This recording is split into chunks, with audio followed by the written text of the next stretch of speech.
Ano ang mabuting balita o ang gospel? Iba't ibang bersyon ng gospel ang alam ng mga tao, pero iisa lang ang pwedeng makapagligtas sa tao. Kaya kapag mali ang gospel na alam natin, magiging mali tayo eternally. Napakahirap magkamali pagdating sa pagkaunawa sa gospel. Ang gospel ayon sa scripture ay si Jesus Christ, ang kanyang pagkatao at kanyang misyon, kung sino siya, ano ang ginawa niya at ang kanyang ginagawa, ang kanyang buhay, kamatayan at muling pagkabuhay. Gusto kong linawin na kapag sinabi nating Jesus o Christ, ang tinutukoy nating Jesus ay ang Jesus Christ ng Bible. Hindi ang Jesus na tinutukoy ng mundo o ang Jesus na nilalarawan ng napakaraming mga simbahan. Ang tinutukoy natin ay ang Jesus Christ ng Biblia. Ito ang gospel. Mahal ni Jesus ang makasalanan at namatay siya para sa makasalanan. Siya ay kaibigan ng mga makasalanan at mahal niyang iligtas ang makasalanan. Na para sa akin, ako ang pinaka-makasalanan. Sinabi ni Jesus, naparito ako hindi para sa matuwid, kundi para sa makasalanan upang magsisi. Ang makasalanan na tinutukoy dito ay ikaw at ako. Kaya kapag pinalaya ka na ng anak ng Diyos, talagang pinalaya ka niya. Kapag meron kang perfect Savior, ikaw ay perfectly saved. Ito ang punto. Iligtas ng Diyos ang makasalanan dahil hindi nito kayang iligtas ang kanyang sarili. Ang kaligtasan ay mula sa Diyos. Ito ay ang Great Exchange. Ang ating kasalanan ay napunta kay Jesus nang siya ay ipako sa krus. Siya ang tumanggap ng kaparusahan na nararapat para sa ating mga kasalanan nang bumuhos ang kanyang dugo at mamatay sa krus. At ang kanyang katuwiran naman ay napunta sa ating mga nananampalataya sa Kanya. Para sa ating kapakanan, ginawa niyang may kasalanan siya na hindi nakakilala ng kasalanan upang sa Kanya tayo ay maging katuwiran ng Diyos. 2 Corinthians 5:21. Napakadakila ng biyaya ng Diyos. Sa larong basketball, kapag ang isang player ay hindi naglalaro ng maayos, nagde-decide ang coach na palitan ang player. Ang tawag dito ay substitution. Sa buhay nating mga makasalanan, God made a substitution. Tumawag at nag-provide siya ng substitution para sa atin, at ito ay si Jesus Christ. Siya ang ating perfect substitute. Sinabi ni Apostle Paul, "Ako ay pinakong kasama ni Kristo at hindi na ako ang nabubuhay, kundi si Kristo ang nabubuhay sa akin. At ang buhay na kinabubuhay ko ngayon sa laman ay kinabubuhay ko sa pamamagitan ng pananampalataya sa Anak ng Diyos na sa akin ay nagmahal at nagbigay ng kanyang sarili dahil sa akin. Hindi ko pinawawalang halaga ang biyaya ng Diyos sapagkat kung ang pag-aaring ganap ay sa pamamagitan ng kautusan, kung gayon, si Kristo ay namatay ng walang kabuluhan." Galatians 2:20-21. Ito ngayon ang problema. Hindi sapat na alam lang natin ang gospel at hindi sapat na basta naunawaan lang natin ang gospel. Marami ang may alam at nakakaunawa sa gospel pero hindi nakatanggap ng gospel. Kailangan matanggap natin ito. Kaya ito ang unang mahalagang tanong. Paano natin matatanggap ang gospel? Ano ang panawagan ng gospel? Matthew 4:17. Mula noon, si Jesus ay nagpasimulang mangaral na nagsasabi, "Magsisi kayo, sapagkat malapit na ang kaharian ng langit." Mark 1:15. Sinasabi ni Jesus, "Naganap na ang panahon at malapit na ang kaharian ng Diyos. Kayo'y magsisi at manampalataya sa Ebanghelyo." Ano ang ibig sabihin ng magsisi? Ang pagsisisi ay ang pagtalikod at pagbabago ng kaisipan, pagtalikod sa kasalanan at pag-ibig sa kasalanan, pagmamahal sa sarili at pagmamahal sa kamunduhan, at pagtungo sa ibang daan, ang nag-iisang daan. Sinabi ni Jesus, "Ako ang daan at ang katotohanan at ang buhay. Sino man ay hindi makakarating sa Ama, kundi sa pamamagitan ko." John 14:6.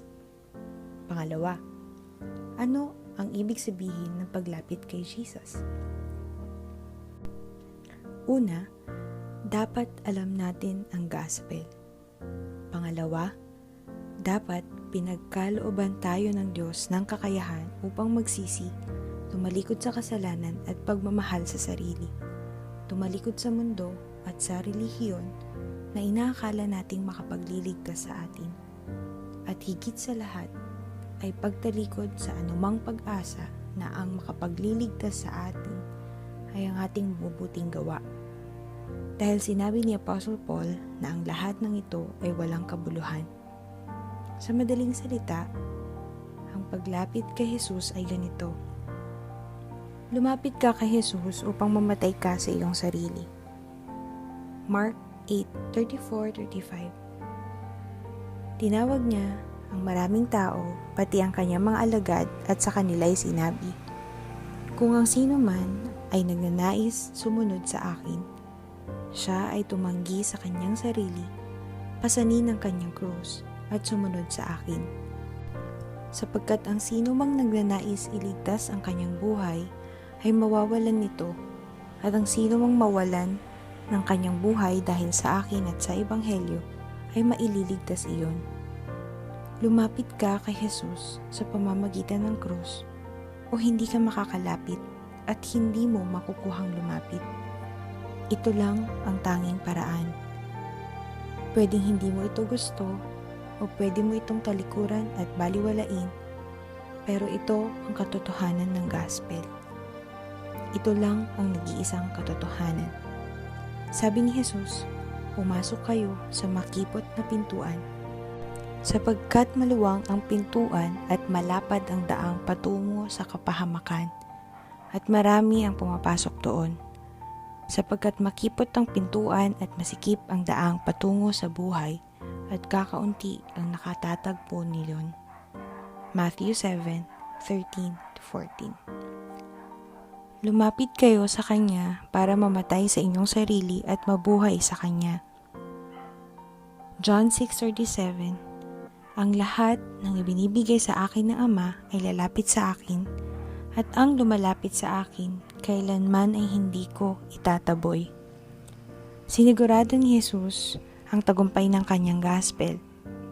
Lahat ng binigay ng Ama kay Jesus ay siguradong lalapit sa Kanya, at ang lahat ng lalapit sa Kanya ay hindi niya kahit kailan itataboy. Mga kaibigan, kung ikaw ay tatawag sa pangalan ng ating Panginoon, sinisigurado ko sa inyo na ililigtas ka niya. Lilinisin ka niya, babaguhin ka niya, at gagawin niya ang lahat ng ito.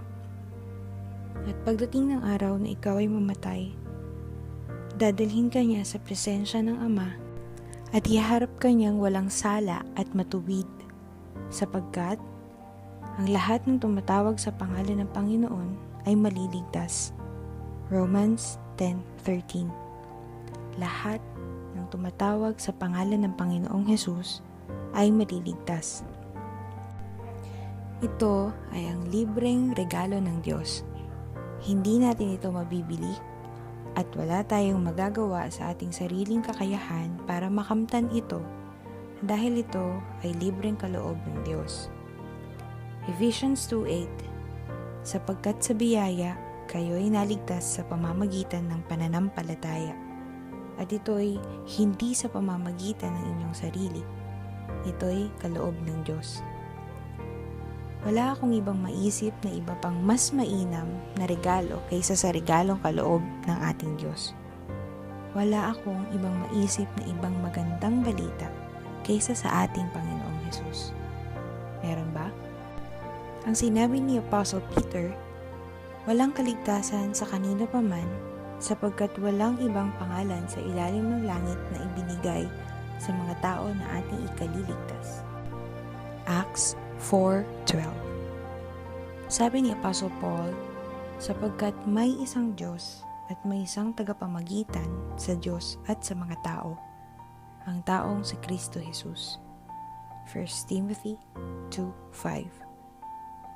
Sinabi ni Jesus, lumapit kayo sa akin, kayong lahat na nanlulupaypay at lubhang nabibigatan, at kayo'y bibigyan ko ng kapahingahan.